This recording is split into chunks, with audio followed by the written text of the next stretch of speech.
नाशिक महानगरपालिकेचं अंदाजपत्रक सादर करण्यात आलं आहे। 2025-26 या वर्षासाठी 3053 कोटींचं अंदाजपत्रक मंजूर करण्यात आलं आहे। मनपा आयुक्त मनीषा खत्री यांनी हे अंदाजपत्रक सादर केलं आहे। मालमत्ता करात 2% वाढ करण्यात आली आहे। कुंभमेळ्याच्या पार्श्वभूमीवर 425 कोटींची तरतूद करण्यात आली। कुंभमेळ्याच्या राखीव निधीतून गोदावरी प्रदूषण रोखण्यासाठी हा खर्च केला जाणार आहे। नाशिक मनपाच्या काही ठेवी देखील मोडणार, कर्ज घेण्यापेक्षा ठेवी मोडण्याचा निर्णय यावेळी घेण्यात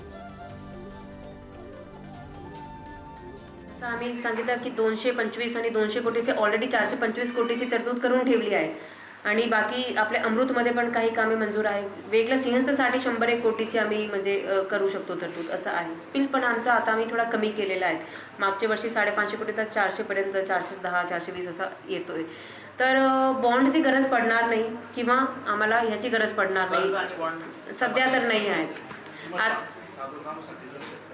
हा तो जर शासनाने जर तसा निर्देश दिले तर आपण करू। आता